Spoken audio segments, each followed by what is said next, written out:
On Story is brought to you in part by the Alice Clayburgh Reynolds Foundation, a Texas family providing innovative funding since 1979.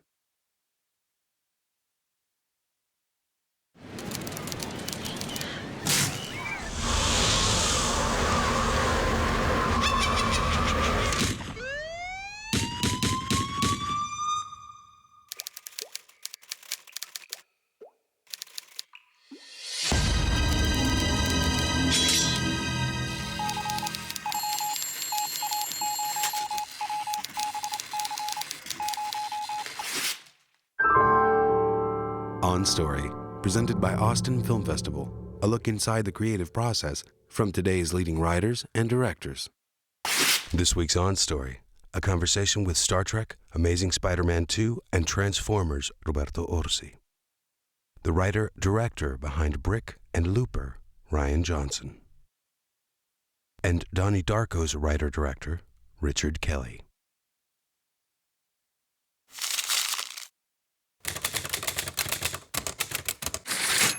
In this episode, Roberto Orci, Rian Johnson, and Richard Kelly dissect the elements that make for a believable time travel screenplay.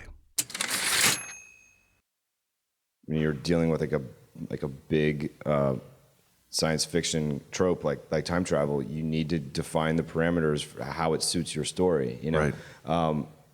With Donnie Darko, it was the concept of a tangent universe, and I kind of created the logic of this jet engine being an artifact that was the enigma of the movie, the conceit that around which I wrapped the whole story. Is this jet engine lands on this guy's house, Right. and they can't find the plane, the FAA can't find the plane, and the neighbors all show up, and it's this mystery and this conundrum, and the sort of shape-shifting monster, this rabbit, is the one that lures him to into the cave, so to speak, in the Joseph Campbell mythology of it all. He ends up realigning the system that provides the jet engine and delivers the jet engine. So it was. Right. It's that we're dealing in sort of circular circuits here, in time loops. Having a scientific foundation, if whatever time travel story you're telling, if it's one that is technologically based, or if it's one that's more, I guess, psychology based, in the sense of it's one person's kind of journey or dream experience, or however you want to present it. It's fun to try and use science to create parameters and rules and enough logic so that you can feel like you're giving the audience like an operating system. The operating system that Richard's talking about, like the rules that you're defining as clearly and simply as possible, that are going to have that Polaroid moment and making the audience say, okay, I get the rules of this thing. The golden bell we're all looking to ring is when those rules also apply and define your main character. Like, in Donnie Darko, all the stuff Richard was describing, that journey that Donnie's taking, at least for me as an audience member watching it, also tapped into that adolescence anxiety and that feeling we have in high school of, being kind of being on this path to something that you don't know where it's leading, but you're kind of by all this stuff that's welling up inside you and it's been drawing you forward to it. So I don't know, the golden thing, I think, is when you can create that kind of operating system, and it's also on a deeper level a portrait of your main character. Most people don't get that the Star Trek movie relied on the many worlds interpretation of the quantum mechanics, which is the most favored theory of all theoretical physics. In my attempt to escape, both of us were pulled into the black hole.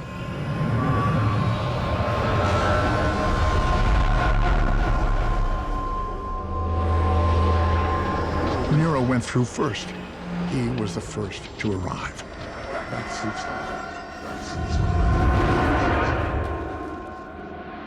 Nero and his crew spent the next 25 years awaiting my arrival. But what was years for Nero was only seconds for me. So at the end, when Spock says to young Spock, "Hey, how did you get Kirk to follow the rules?" He's like, "Well, I basically at him and told him that the rules are Back to the Future." Then why did you send Kirk aboard when you alone could have explained the truth? Because you needed each other. I could not deprive you of the revelation of all that you could accomplish together, of a friendship. Naturally, the rules are quantum mechanics. And that's why I didn't disappear. And that's why I remember everything that you remember. And that's why I'm in an alternate universe. So actually, for one of the few times ever in a big popcorn movie, we actually use the most advanced rules of time travel. Primer is often held up as an example of a time travel movie that is incredibly technical and just focuses on, in a kind of a mechanical type of way, it really digs into the mechanics of time loops. And if you go online and look up like time travel or Primer timelines, there are people who have made these insane charts that look like they're mappings of circuitry of all the timelines, and it just gets insane, especially by the end of it. And I can't follow the last third of Primer. It gets incredibly complicated, but the genius of the film is, and the reason I think it's a great movie is, at the end of the day, that's its point. It gets so complicated at the end that it becomes white noise. How? Abe would ask. And Aaron would describe how simple things become. When you know precisely what someone will have for breakfast, even in a world of tamper-proof lids.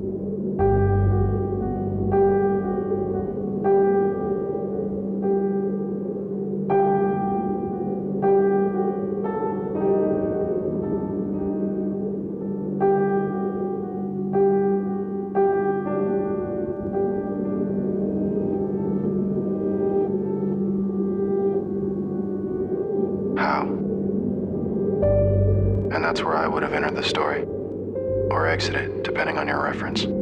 It's not something you're meant to intricately follow. It's something that its point is all these complexities start overlapping themselves into an unknowable buzz at the end that just becomes, and it weirdly focuses down to the emotional truth of the basic distrust between these two friends that fractures this whole thing. Actually, with the Polaroid, with the vanishing thing, I think there's a pretty good storytelling lesson in that too, because if you think of, I actually went back to this a lot with Looper, and I did kind of I stole it for the limbs, the fingers with the falling fingers. off. I did a Amazing. grotesque version of the Polaroid from Back to the Future.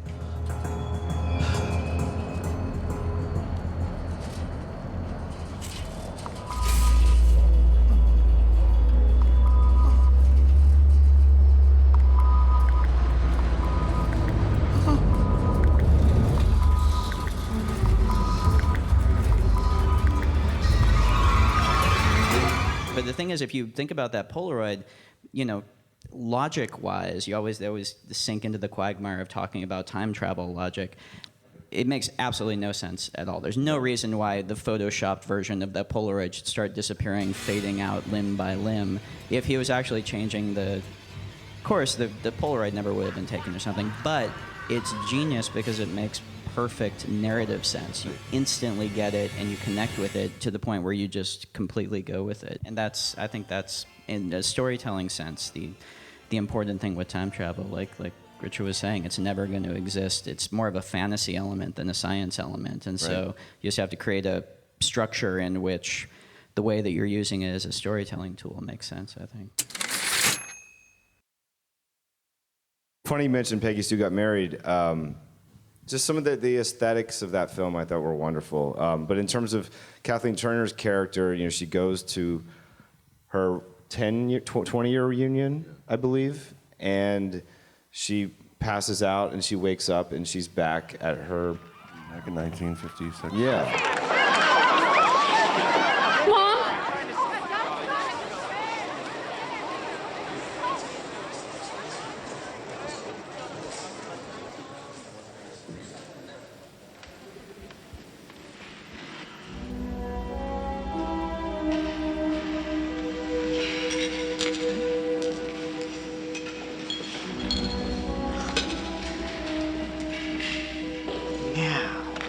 Hold your arm up.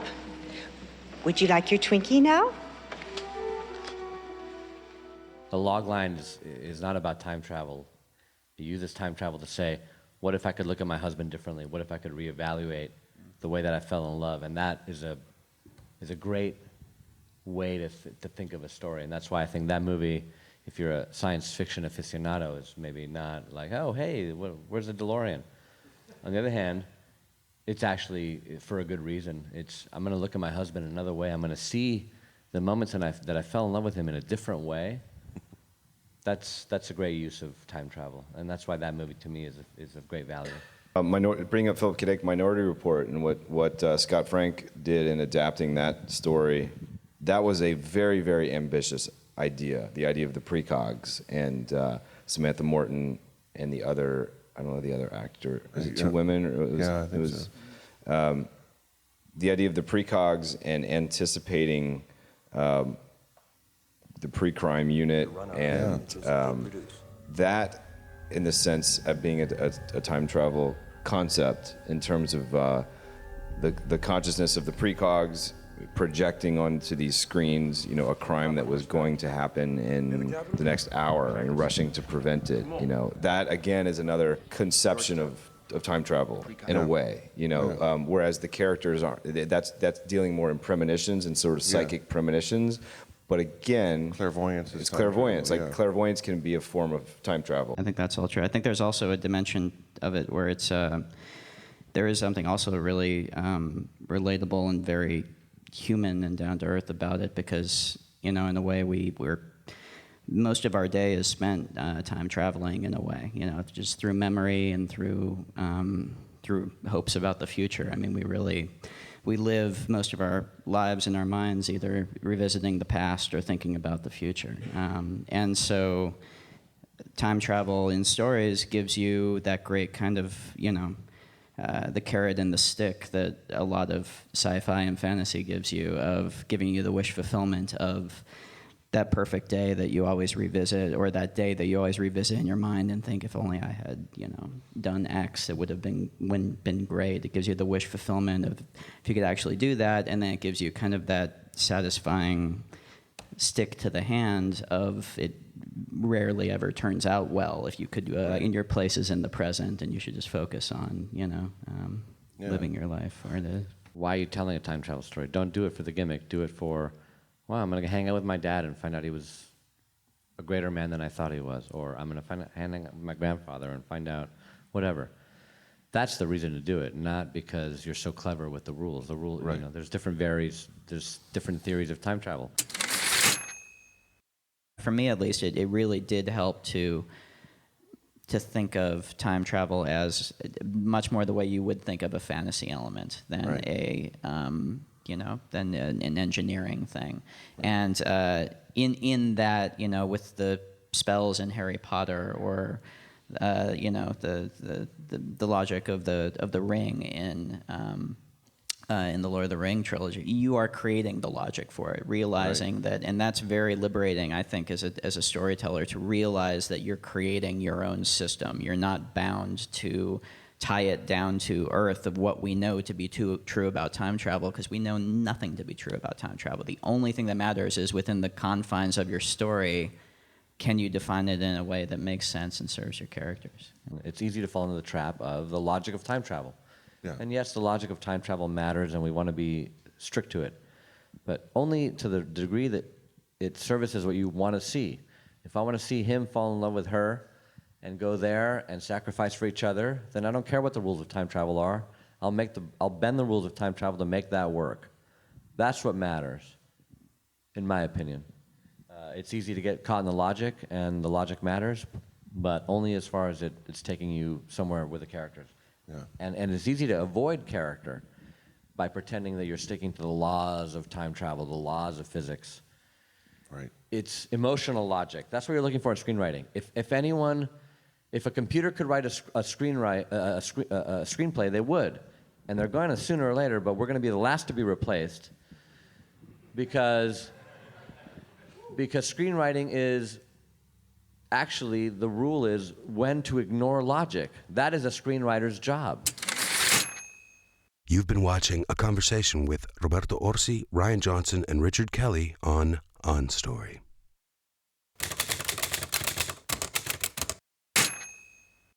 Next up, filmmaker Pornsak Pichetshote and his short film, A Conversation About Cheating with My Time-Traveling Future Self.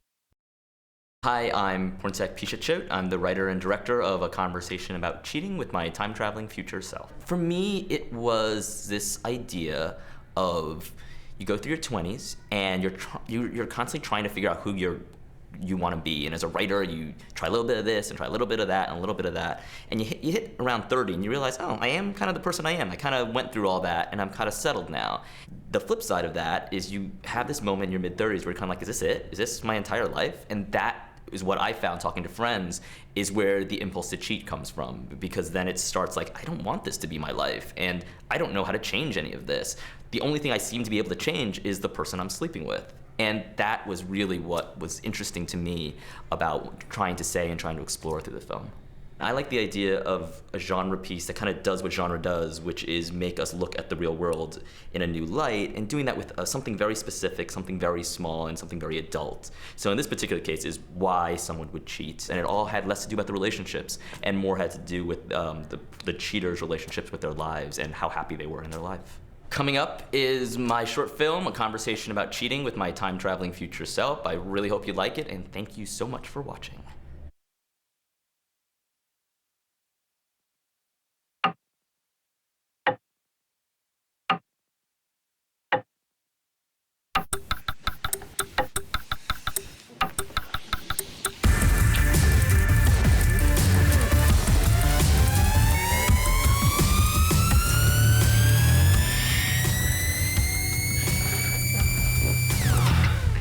It's never just one thing, but you know that, right?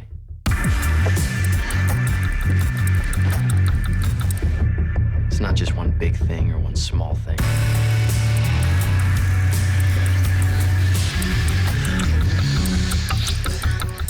It's the 3 phone calls you decide not to return, the 200 words you wish you could have taken back, the 8 gestures you never considered making.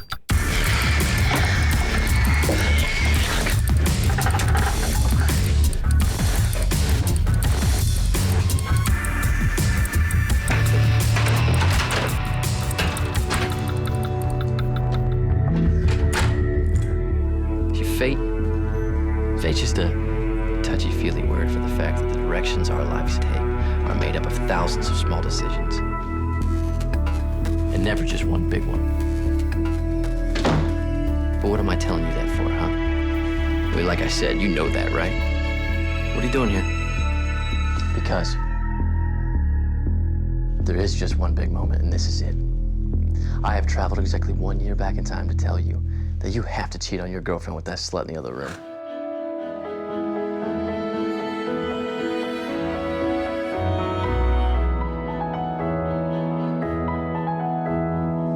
Oh, come on, man. You know we can't jump back this long. I mean, look at this place. Look at this place. If you don't want to do it with floozy in the other room, then any girl down the bar will be willing to spread her legs at the sight of this place. I mean, this is a hotel screw-up gone right. This is what I talk like in a year, huh? Mom's gonna be so proud. Dude, you gotta cheat on that psychopath with somebody. I mean, how many insurance salesmen get an opportunity like this? What does she finally do, huh? Because whatever it is, you know that we can't change it. We know that. No, that's where you're wrong. We can. We can't. Hey, who knows more about this, you or me? Huh? I'm you from a year from now, which means I literally know everything you do and more. This is why nobody likes us. People like us. Are you even a little surprised? Oh, it's practically just happened, hasn't it? You think you're so much better than me. You have absolutely no respect for my it was a joke, okay? I'm sorry. It was for laughs. You blame me because you don't play anymore. You blame me because you hate your job. No, you're being stupid. Don't call me stupid!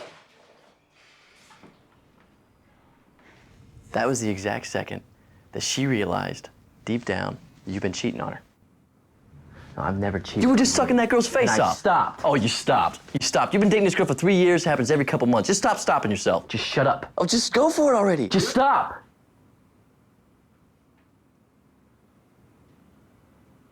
Hey, what happens next, huh? You're gonna go home. You're gonna feel bad. But even as you're sitting there feeling sorry for yourself, you can't help from thinking about it, can you? About with all the things that you can do, you deserve so much more than her. In this ordinary life, in this ordinary girl. And that is why that keeps happening. We can't change how things turn out, you know that. Why not? You know. It's because of these. It's because for every single one of those, we got 800 conflicting memories. Because we've tried to jump back and change our past that many times. And every single time we wake up, the only thing that's changed are the details. But the end point's always the same. Except we remember every single variation is real. Because just they are. We have to tell people we drank too much back then. To explain our fuzzy memory. You don't love her enough! No, I do. I do. That's why nothing ever happens. But I just need some time before You're an idiot.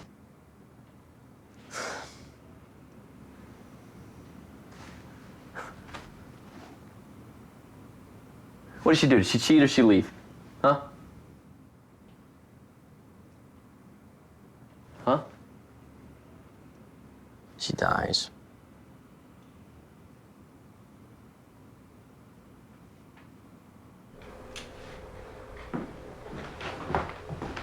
I just found out at the hotel. I sent my reservation. The cab's gonna be here in a second. You know, I'm just gonna shit name Ramon until they just fix this. What's up? I was just on the phone with Dr. Lewis. And? I'm fine. Yeah. Mm-hmm. Okay. Jeez. Okay.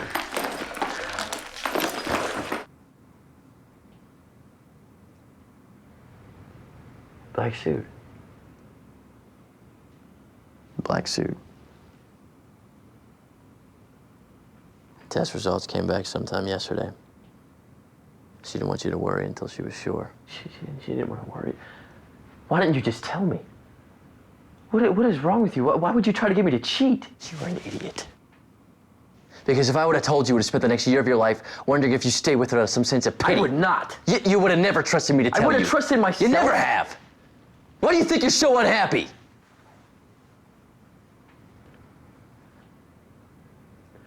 Why are you here? We can't change anything. You know that. The end's always the same. The most that you're gonna be able to do is just... Say it. Make new memories? That's the one thing that I can't do with her anymore.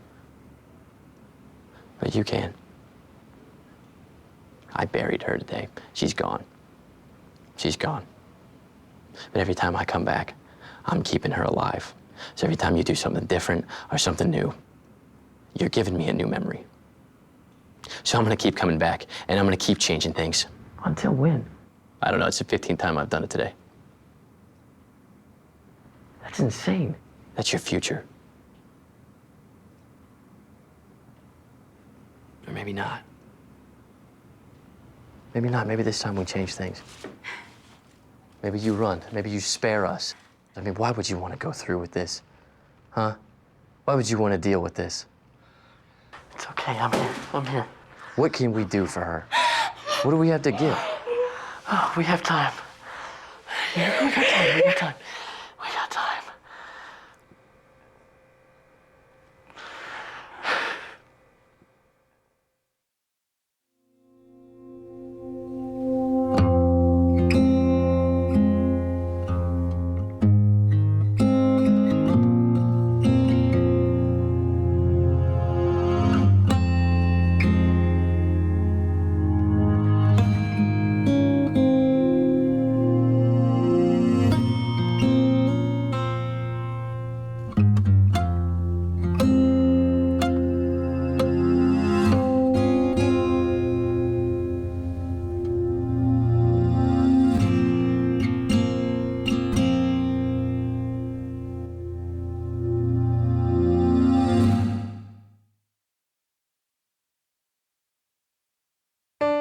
For more On Story, check out our free podcast at onstory.tv or search the iTunes Store and get the book today, On Story, Screenwriters and Their Craft, on Amazon.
next week's On Story, Thelma and Louise screenwriter Callie Curry talks about writing the classic female-driven buddy film, followed by the comedic short film Riza Hassani Goes to the Mall, directed by Sarah Zandia.